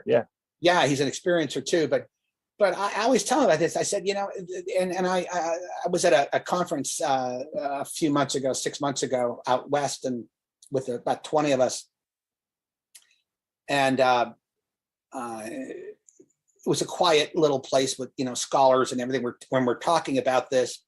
And I said, it's extremely problematic for me that this phenomenon doesn't introduce itself. It will come to you, it will tease you, cajole you, screw around with your head, tell you wonderful things, lie to you, tell you, that you have a special purpose. And I said, but it doesn't introduce itself to your parents, metaphorically speaking. It doesn't come out. It just doesn't say this is who we are or who it is. And so where does that really leave you? What can you say about it? Now you can again, anthropomorphically speaking, you can make up all this kind of stuff. You can say, like people do about God, 20 million, Russians died during World War II, 6 million Jews. Where the hell is God? Oh, God works in mysterious ways. So we can't hold God accountable to this. He works in mysterious ways. Well, this is the same shit, Yeah. The phenomena isn't telling you shit. And it's like, so I look at this, and so when I get these young kids, that call me and they'll say, like, Mr. Semivan, I want to get involved. And I go, no, you don't want to get involved in it. I said, it's a one-way street. It is a classic wilderness of mirrors. It is Alice's rabbit hole. And I said, you can dive as deep as you want to dive in there. I said, it is fascinating. It's a lot of fun. I said, but you're not going to get anywhere. I said, get a job, save your money, Yeah. Well, and I think too, I mean, play with it, right? If you're somebody who isn't experienced or hasn't experienced it, you're pretty much on the ride, man. I mean, you're in for keeps pretty much. It's, kind of hard to turn back afterwards. Well, yeah, it is. And I'm not saying, like, you can tell by the books behind me. I'll just show you around. I mean, it's wall to wall. I read them all. And, it's not that I don't pay attention to it. I can't walk away from it. And most people who have these experiences cannot walk away from it. Right. All I'm saying is don't expect anything. And particularly from the government. The reason we started TTS is because we wanted to figure this out privately, because it is your problem, and it's my problem, and it's everybody else's problem that had these experiences, and we have to do that. I don't want to rely on the government to tell me. And I've told this to very senior government people. I said, you're never going to come out with this because you don't know what it is and you can't explain it. And this goes back to the sovereignty principle, right? There was this wonderful article that was written by Alexander Wendt, and I can't remember the other gentleman's name, from Ohio State, basically saying, do you really expect the president of the United States to come out and say, well, we discovered that there's an entity out there, or there's some kind of a technology out here. We don't think it's human, but yet it has the ability to control our lives. It knows everything about us. It can lie to us. It can, change our reality at will. He's supposed to, his job is to protect us, right? Right. The military's job is to protect us. Well, if he's telling you that, everything's wide open. Religious scholars don't want to religious people, I should say, don't want to go there either, because where's God in all this? I talk about the great chain of being, that old medieval concept that they had, where there was God, the angels, man, and then they would go down the list, chimpanzees, blah, blah, blah, blah, blah, all down to the smallest organism. Well, and even though that's been proven to be sort of a very simplistic concept, it was something that it was a tradition. I mean, people believe it to this very day, that there is this, taxonomy, where you have this. But if that's the case, well, the phenomena has got to fit in there somewhere, and it sure as hell above us. Yeah. And it might be part of something angelic or demonic. I don't really know, or daimonic, as Patrick Harper would say. We don't know where it fits in. Right. And just actually speaking to that, because I think that's a very relevant conversation. And again, could we even ourselves, or as a society, define what an angel or demon is? We have the ideas of what the interpretation of that is, but on a literal level, right? But do you think we're talking about a singular phenomenon, or actually phenomena where actually we have these different experiences and activities that could be different intelligences? I'm from the sort of the John Alexander school. I mean, I saw a presentation he did once, and the last slide he put up was all these different types of psi, right? And then you have UAPs, UFOs, and then you have telekinesis, psychokinetics, you have clairvoyance, remote viewing, you have parasite, paranormal phenomenon, you have all kinds of stuff. And he had them all sort of grouped there. And his thing is they're probably all related. And I agree. I mean, they all are probably all related. They're all part of something, whether it's extra dimensional, whether it's actually as like Jeff Kripal, the religious scholar, Jeff Kripal, and Whitley Strieber wrote a wonderful book called Supernatural about this. And there's probably dozens of quotes in there, which I absolutely love, but they talk about this, and they talk about the idea of this actually being not supernatural, but actually a part of our environment, and that we're just not capable of. Our brains aren't capable of experiencing right now. We may be able to, maybe when our brains evolve a little bit more. And maybe we're seeing people like you, who are slightly maybe more attuned or more developed, that you're picking up on this. People like Melinda, that have a way to see this, but they can't really make sense of it yet. But nevertheless, most people don't have this. I remember Hal telling me once, anybody can do remote viewing. He said, there are some people that are really, really good, like a really good ice skater, right? Yeah. And there are some people that can do it, but they're not really that good. Yeah. So, there's Ingo Swann and Joe McGonigal, up top. And then there's some people down at the bottom, so it's a real thing. And I was actually at CIA when they canceled the program. And I was actually, there was the meeting that was going on where they canceled the program. I was there, and I remember talking to the guy who had it canceled, and he's a good friend of mine, very senior guy in the agency at the time. He goes, I said, oh, I knew about it, and I said, well, why did you cancel it? And he goes, well, he said, Jim, it's not because it didn't work. It worked. He said, we couldn't explain it. He said, how do we use it as an intelligence in an intelligence assessment? He said, if we didn't know how we got it. So you can't go to the president, you know what I mean, or National Security Council and say, yeah, we know the Russians are building this particular submarine and this is what it looks like and it's over here. And I go, oh, great. Is that human source? Did you get that from a spy or an asset? Yeah. Did you get that from, no, we got it from some guy who went off on his silver cord and, and he saw this in his mind. You can't do that, so they canceled and they canceled it after 20 years.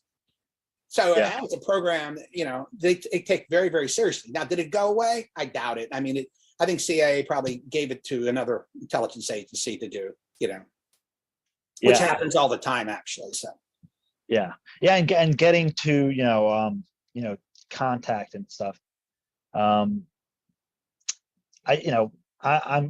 I've been involved with something called CE5, and then when I say CE5, I'm not talking specifically, everything that Dr. Greer says or preaches or teaches about it, because actually there was a group in South America in 1974 doing the exact same thing, similar protocols, similar methodology, which basically comes down to consciousness and intention,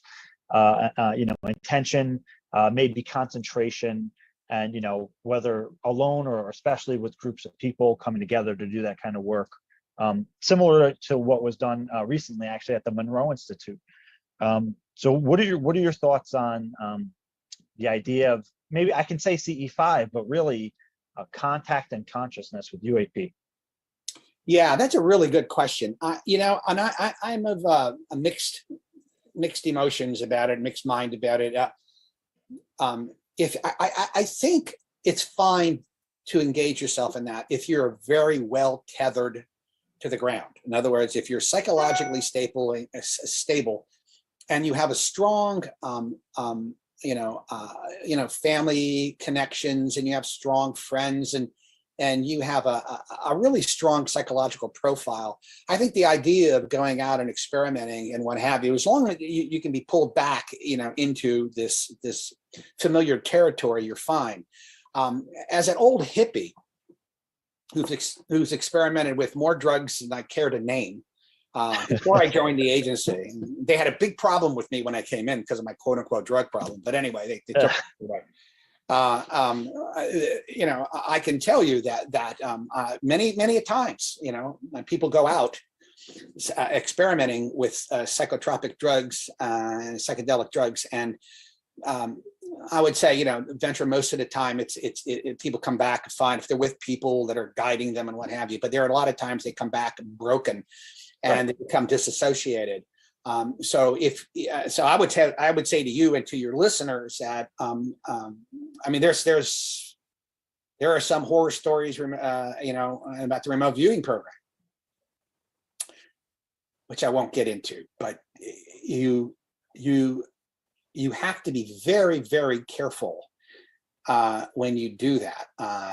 We know one of the things we do know, there are certain variables, that you sort of pick up as truisms when you talk about this. We do know that meditation and intention, is like you said, can attract this phenomenon. But the only issue is,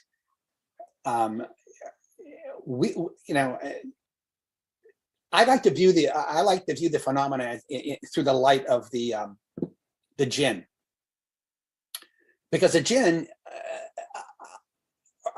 are essentially, these people made of plasma type kind of fire, with the Arabic culture. We'll talk about it, but they're known to be, to share some of the human characteristics in the sense that they're emotional, and they can be tricksters. They can be, some are not very nice and some are very, very nice, and all this kind of stuff. So I have to look at it like that.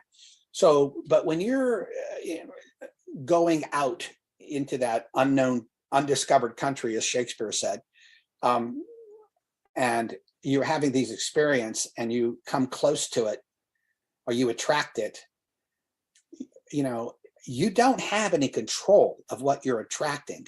You can go out with the best interests, the most pure thoughts, and attract something that maybe isn't going to be very good for you or very healthy for you psychologically or physically. The proof of that is in Skinwalker. I mean, you know, there is Skinwalker classified and there's Skinwalker unclassified. But let me tell you, I saw, you know, some of the effects of Skinwalker on some of these guys, my friends. Not good at all, and both psychologically and physically. When you use a Ouija board, when you get into any kind of a trance, particularly with a lot of people, and you attract something, you know, it could be a neutral kind of thing. It could be fun, but sometimes it's not fun. And you know, so I always say just proceed with caution. Yeah, and I'm actually writing an article on what we call sometimes contact work, because I think it's important. I think it's important actually to reframe it, especially with what's going on now, and kind of you know, again, another framework to look at it. And then again, actually in the article, I'm actually going to include a disclaimer, kind of touching on some of the elements that you did. But generally speaking, you know, again, and I'm not speaking about Skinwalker in this way. I'm talking more about the contact work where groups of people go out with, again, positive intentions. You know, a lot of times it seems the contact seems to reflect the individuals participating. And it, again, usually, and then this is why I think a disclaimer is needed in a mature conversation about contact, is that if generally when people get together that are, you know, of a sound mind and go out with positive intentions, they usually have like what can be considered a positive contact experience. You know, whether they're ready for it or not, right? And how that's going to affect them. You know, that's another part of the conversation story. But I will say that generally speaking, the contact seems to be but at least benign or positive when your intention is kind of clear and you know, again, if we can use the word pure, it seems to be reflective in that way. You know, yeah, I mean, yeah, yeah. Actually, there's a body of thought that talks about that is indeed reflective, and that, you know, good attracts good, evil attracts evil, and what have you. My point in all this is, though, you know, it's, as a CIA officer, you know, when I would do an operation and the operation involved dangerous activity, and I consider contact dangerous activity because you know, and you don't know what you're walking into. You just don't. You have no idea what this is. And yeah, and though, you know, to me, it's always like the 80% factor. If I can say to my boss, I have an 80% chance of success that I am going to, you know, accomplish my mission and come back, you know, without anybody getting killed or hurt or anything like that, and nobody knowing we did what we did, I'm willing to give that a shot. Yeah. But I think in this particular case, you know, in these cases, you know, it could be 50-50, sometimes it's 60-40. I don't know. But I just said, I always say proceed with caution. And let me tell you something else. I mean, you know, I some of the serious researchers that I've spoken to at a classified level are very wary of contact. And like I said, you hear some horror stories, and so for amateurs that are out there that are, again, not tethered to the ground very well and are trying to do this on their own, I always say, you know, just proceed with caution. And, you know, and the other thing is, what do you expect to get out of this? I mean, you know, if you know anything about mysticism or Christian mysticism or Eastern mysticism, these monks and priests and, you know, nuns would devote their lives to achieving a place where they were able to touch what they would consider the divine momentarily. None of it was ever like constant, right? I mean, there have been some gurus that supposedly who live in a sense of enlightenment, you know, but where they're in touch with the divine, or they understand the divine and the divine comes into them. But they really don't know what that is. All they know it's about love, right? And they know it's out there, it's about love. But if you can expect, if that's what you're expecting, and you want to try that, I think it's a noble cause. But if you go in there not knowing, you know, what you want, and you know, inviting something, you know, something to come into you, there's quite a bit of, you know, I'm not, like I said, I'm not a religious person, but you know, there's this wonderful book that was written called Hostage to the Devil. And it was written by Father Malachi Martin. You may or not heard of him. He passed away a long time ago, but he was a Jesuit, a couple of PhDs, you know, and rumor had it that he was in charge of the Vatican's intel service, and what they would call their intel service. But he had, the Pope allowed him to, you know, they take vows of chastity, poverty, and obedience. And the Pope allowed him to sort of less resign, but he had to keep chastity and poverty. He had to keep those two vows, but he was able to disavow, you know, obedience. But he wrote a number of books. But he wrote a book called Hostage to the Devil. There is a very Jesuits are extremely bright people. So but that book scared the living hell out of me. I mean, I could read a chapter at a time, and I would go back to it once a month. It was so scary. But he talked about possession, and he talked about the concept and the idea of possession, and everything from you know, sort of minor things of possession to what they call perfect possession or full possession, and what that actually entails. And you know, even though he talked about it in the guise of religious dogma, what he was really talking about was entities that are invited in. And once they're invited in, you know, sometimes it takes a hell of a lot to get rid of them. And sometimes if you accept what they offer, you're not going to get rid of it. They actually take over. So, you know, do I believe that? Yeah, to a certain extent, but I believe it enough not to try it. Let's put it that way. Yeah. No, but and just for clarity too, the contact work is less about inviting entities in, but more for an interaction. But again, right, I understand the caution and kind of you're not sure what you're going to get, right? But I actually forgot to ask you before. You had alluded to an experiencer study that you may have been a part of. Is there anything you can say about that? No, it's a study. Study started a while back before I was involved in it. My wife and I were involved in it. It's grown a little bit. It was smaller.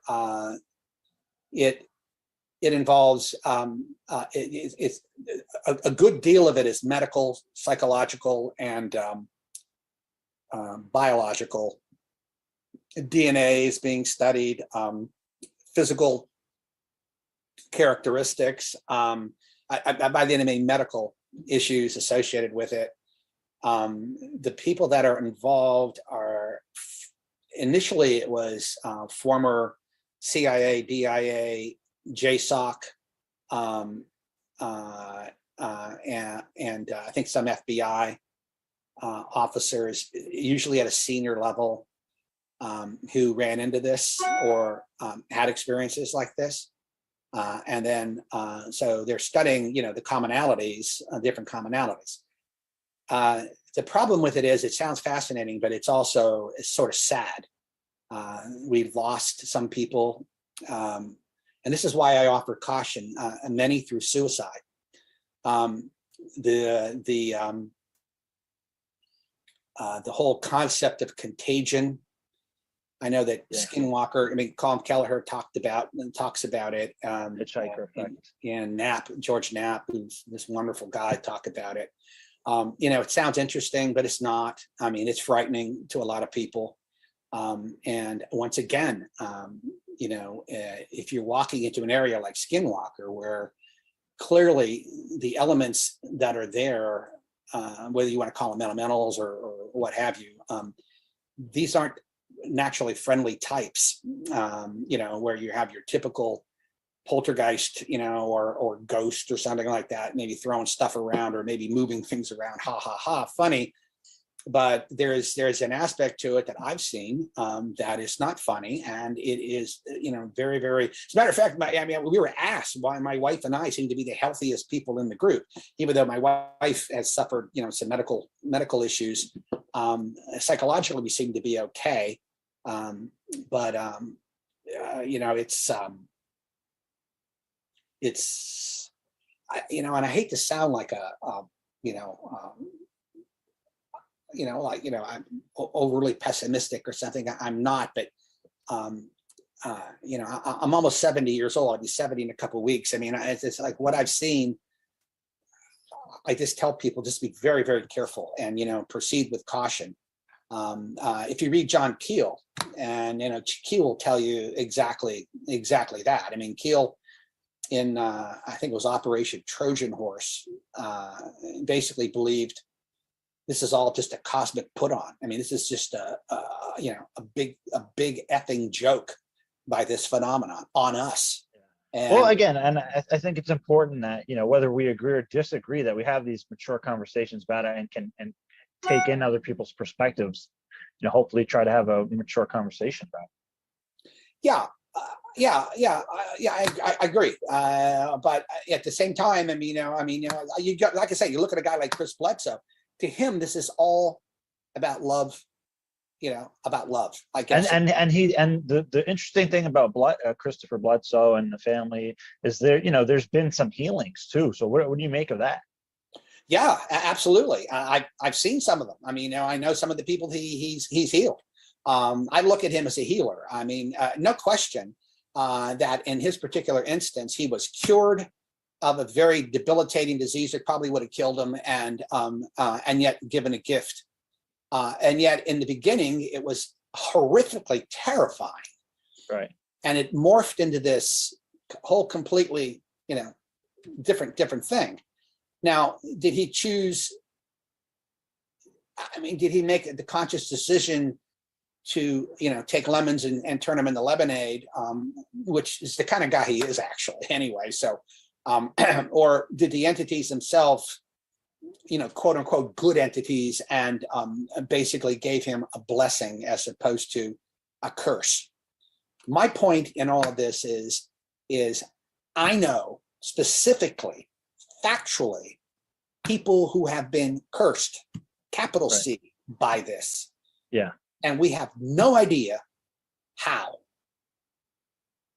So I'm saying, so people proceed with caution, and I'm not, I remember Stephen Greer, talked about, TTSA as being this, we're poo-pooing, saying the aliens are bad.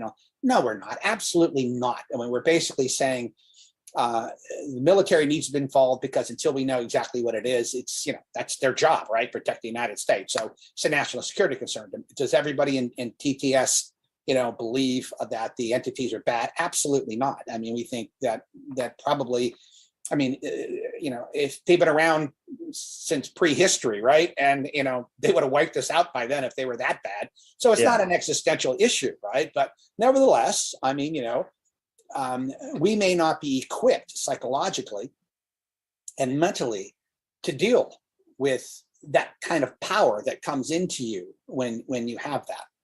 And that's all I'm saying, Yeah. And regarding the study that you were part of, is that a private study or is it a governmental study? It was both for a while. I'm not sure. Well, I think it's probably both now. Yeah. And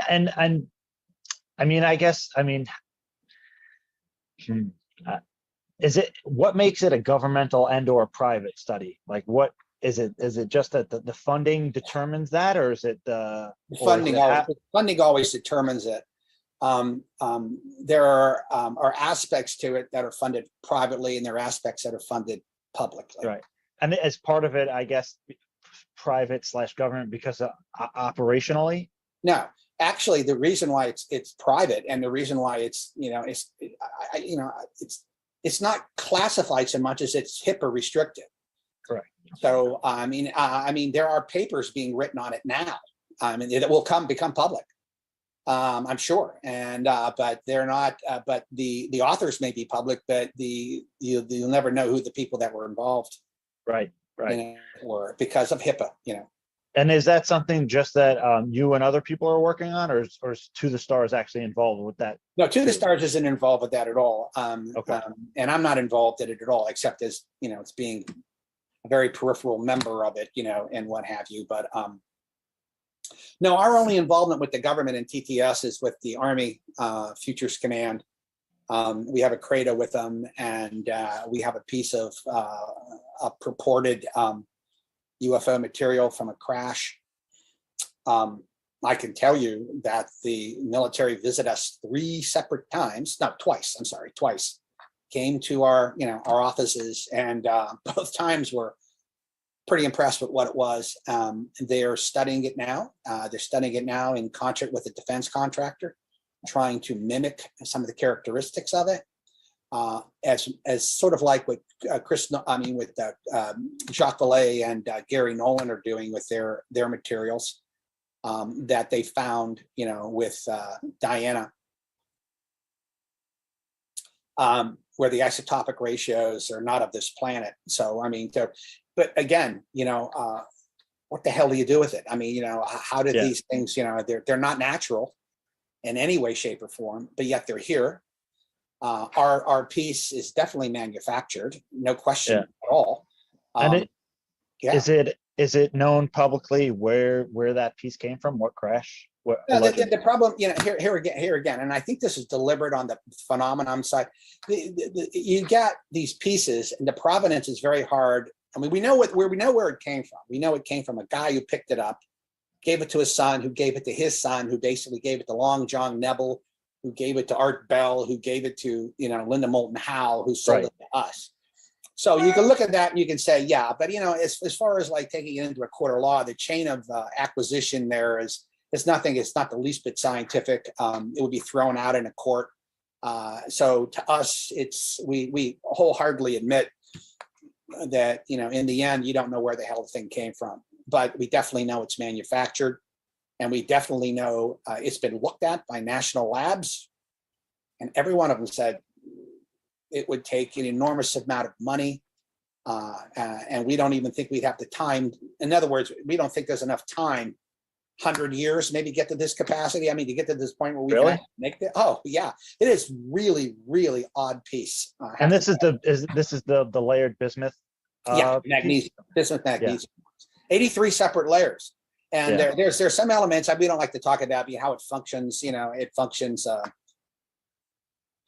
as a waveguide at the micro level. It reportedly has the ability to lose mass once you put energy into it, certain amounts of energy into it. But if you're looking at it and the military is looking at it so many different ways. They're looking at it for their own benefit, right? So if they come back and say, look, and what I think is going to happen is they're going to come back and say, we don't know what the hell to do with this. We just don't. Yeah. So we're going to put it on a table. We're going to come back and revisit it once our technology gets better, and then we can come back and look at it. And by the way, this is what happens in these programs, these legacy programs.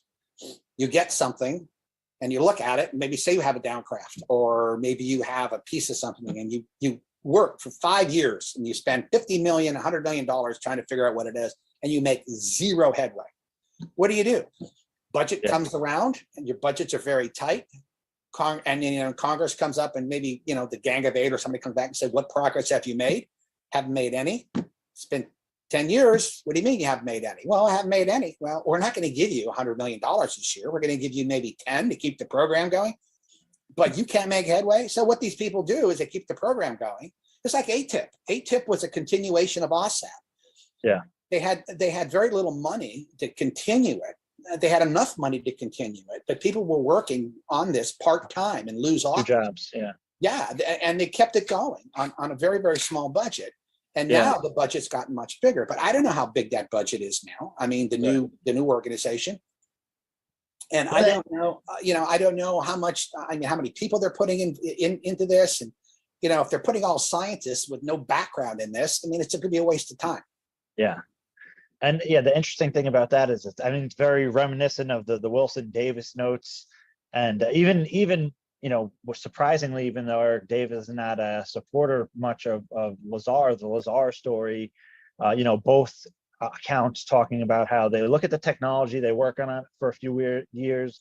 There's no progress. They get nowhere with it, and they shelve it for a few years. And every 5 to 8 years, or whatever, they try to look at it again when there's been some developments in technology and physics and understanding. Yeah, and I think that's exactly what's going on. And I got my head chewed off when I made a comment that I believed Lazar's story, and I believe his story for a couple of reasons. But nevertheless, some people who know much more than I do told me, it's not no. Yeah, not accurate. But so yeah. I don't know. I guess I'll take the hit on that one if that's the case. But Yeah, and I know Eric is not a huge fan of Lazar at all, but it is funny that there's that similarity, and the time frame as well is very similar. But I did kind of want to ask you kind of an aside question. Your former, I guess, colleague or ex-CIA officer John Ramirez, I guess you can say controversially brought into the conversation the idea of DNA and the DNA possibly from Roswell and hybrids. What do you think of that that idea? Well, I know that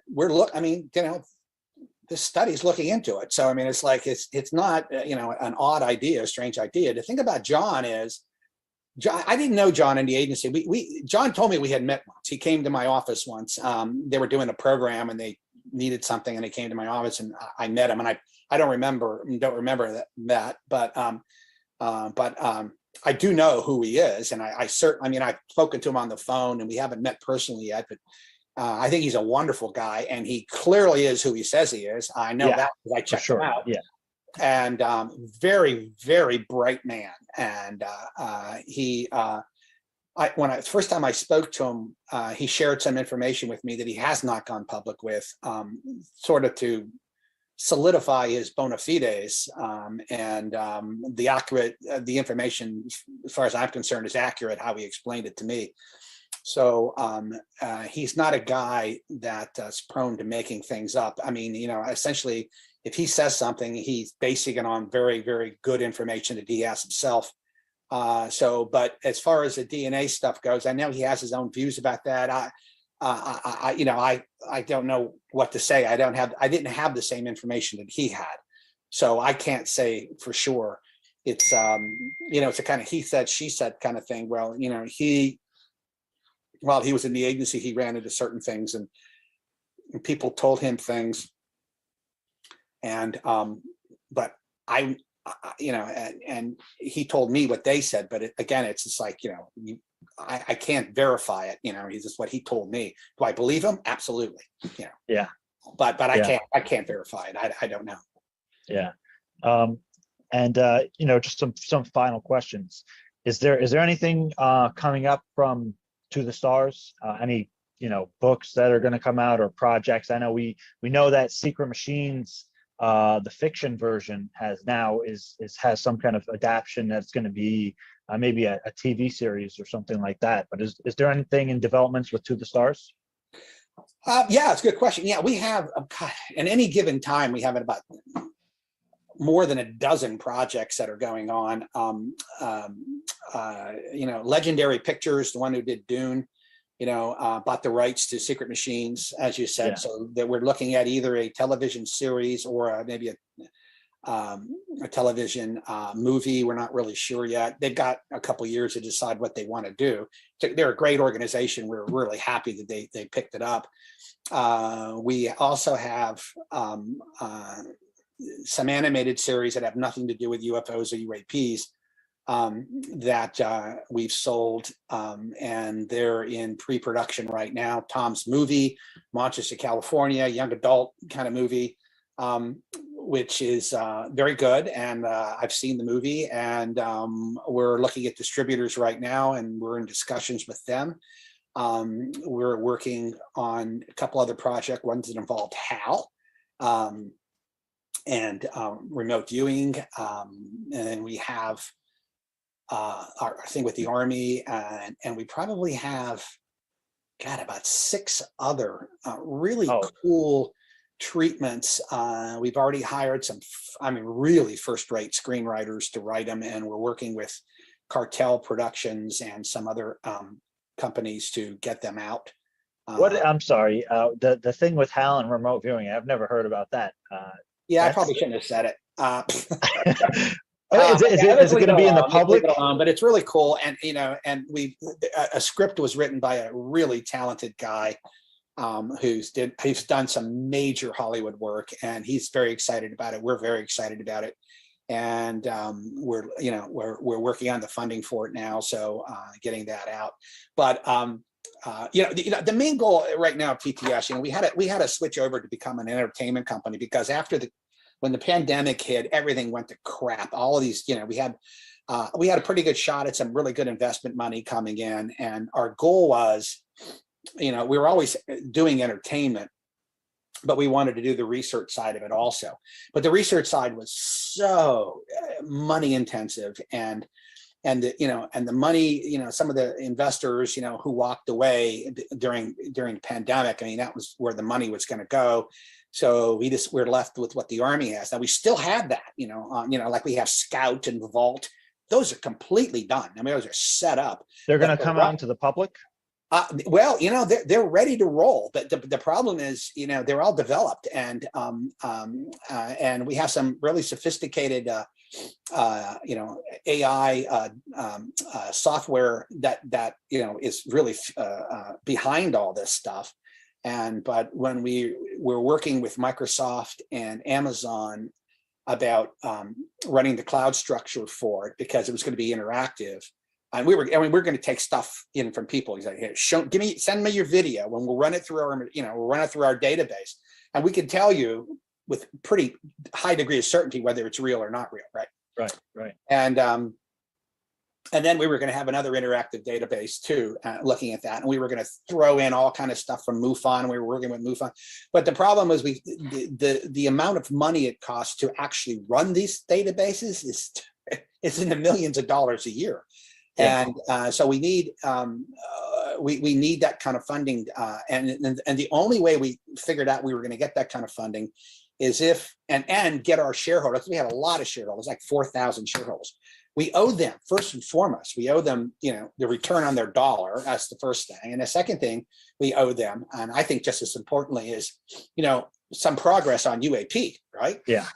And because that's like, to me, that's the deal. And the only way to do that, the only way to get all these projects going is by making money. And we figured the best way to make money is through entertainment. So that's the quickest return. So we're doing as much as we can to pull money in, and hopefully more investors. Once more investors comes in, and if we get on maybe one of the exchanges like NASDAQ, then the shares become fungible, they become worth something, and then they become traded, and then there's more investors who become interested. And we're hoping that will push everything forward, and we can move forward. Now, in the meantime, we still are talking with other government, we have our hands in, and there's been some opportunities, but some we turned down. This wasn't our deal, but I'm very, very excited for the future. I really am. And we still want to be, the place, the central focus for this topic. We think we have a chance of being that, and not to, denigrate, MUFON or, some of these other organizations, which are fantastic, but we would work in concert with them. That's the goal, is working together as a team, each one, individually going out and doing what they need to be doing, but maybe having TTS focus almost as a central focusing group for this, and running this thing through our, our databases, our platforms, which are very sophisticated. But we need a lot of money to run these things out. And it's a place where people can come and it's almost like, the Black Vault, Jonathan, I can't remember his last name, Greenwald or something like that. Yeah, John Greenwald. An incredible thing that he's done, and how do you take all this data and put it together? This is what Bass was trying to do, what Bigelow was trying to do. This is now what the UAP task force is trying to do. How do you take all this data? Now, Jacques, Jacques Vallée actually built the data programs, the data processing. Yeah, and of course he's one of the best. So he's one of the world's best at this, and that's what their goal is. But of course, hopefully they'll have the money to do this if they get a contract. I'm not sure if they have or not, but I know some places have gotten contracts already from the task force, and I'm sure that's what they're going to be doing because the only way you're going to get to this is find some type of pattern, within the noise, and then because right now there's a bunch of dots, and people say, well, we have to figure out how to connect them. Well, I'm like, we don't even know what the hell the dots are. I mean, we think they're the dots, but we don't know if that's really what we should be looking at. I mean, let alone connecting them. I mean, all we got are these big areas like psychokinesis, but we don't even know what the hell psychokinesis is. We can tell you what it does, but we don't know how it works. So that's sort of what the problem is. There's no there. There's no ontology that we have. Yeah. And do you think once there are possibly some developments and kind of refining the perspective on that it will become public as it's happening? I think, yeah. Well, let me put it this way. Don't hold your breath on the government, coming out with anything beyond more videos, maybe. I think it's unfair to put it on the government, like, Lou's program and James Lakowski's program. He was the guy who ran OSAP. Incredibly nice guy. I've never personally met him, but I had an email conversation with him once. They were the ones who really got the ball rolling. They knew it wasn't nuts and bolts. It was a lot more than nuts and bolts.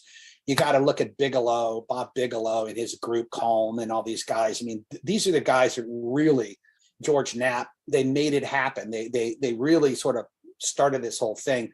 Lou walks in. Lou, did God's work as far as I was concerned, keeping it all together and then pushing that out there. He's a hero in my book. And so I think the cat's out of the bag. It's not going anywhere. It's going to be out there. But if you really want to get to the heart of this and you really want to know, it's got to be private. It's got to come from the private. And then I was at a conference and they had asked me so I wrote up a little thing. This is what it's got to look like. You can't have this, quarterly, reviews, which, is it, we getting anything for our money? You can't do that. You just have to throw money at it, and you have to keep throwing money at it. It might be for 10, 15, 20 years until you can get something that you can work with. And it has to be something where everybody's involved, where other governments are involved, where religious scholars are involved, social science teachers, philosophers, scientists, researchers like yourself, experiencers who are all involved and all participating in this and trying to work together. That all sounds kumbaya, but honest to God, it can be done. I've done this before myself inside the government at a classified level on big programs, so I know it can be done. It's just a lot of hard work, but it can be done. Yeah. And actually, I know that Peter Levenda, and Tom have the other book coming out, War out of the Gods. Yeah.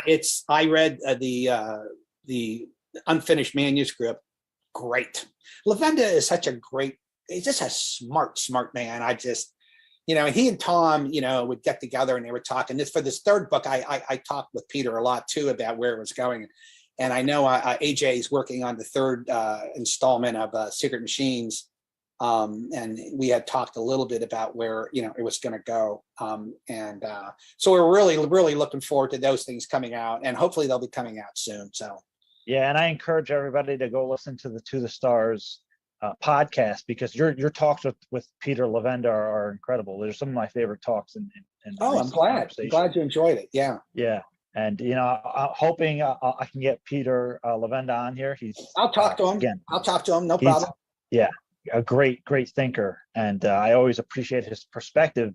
And again, as I said, his sourcing. I mean, you look at a Peter Levenda book, and you have research for the next few months. It could be years if you look at all the sources in his books and go back to the sources and look at them. They're immaculate. He's a bona fide historian and religious scholar, and he is an academic, and he takes these things very, very seriously. And this is one of some of the problems with the UFO community, is why a lot of people don't get heavily involved. Like some of the people I hang out with don't get heavily involved in it, is because they'll write books and they'll just say things, but there's no sourcing for any of it. And the reason why there's no sourcing for any of it is there isn't any. And I was listening to a podcast the other day of this. I won't say who she was, but I was just absolutely stunned by the audacity of this person just making up this stuff out of whole cloth, pulling together different things. And it reminded me of what's his name, the guy who started Werner Erhard, back in the 70s and 80s. You're too young for this guy, but he pulled together Buddhism and philosophy and everything, made this whole seminar together, and it was just absolute nonsense. But you have to be careful with stuff like that. Yeah, and Jim, it's been a pleasure having you on. I really appreciate your time. It's a great discussion. I could just keep at this all day, so I don't want to keep you too much longer. But would you have any kind of parting words for the audience on anything regarding the phenomenon and UAP and transparency, or kind of anything for them? Yeah, I do actually, and I like to say this to people. I remember I was on Whitley Strieber's broadcast, and he asked me the same question, and what I always say to the listeners, and I say, your fellow travelers, you're listening for a reason. You're interested in this for a reason, and I'm not sure what that reason is, for instance, but I will tell you for 100% fact, UAPs are real. The phenomenon is real. It's been around for a long time. If you're fascinated with this, you're on a journey, probably the most fascinating journey you can ever be on. Politics, things along those lines. I mean, that's for second tier. The first tier is this. This is the unknown. This is the undiscovered country. This is the story of the millennium. So keep it up. Keep your interest up, and keep the faith. We may never get to it, in maybe in my lifetime, but hopefully in your lifetime, we'll figure out a lot more about this down the road.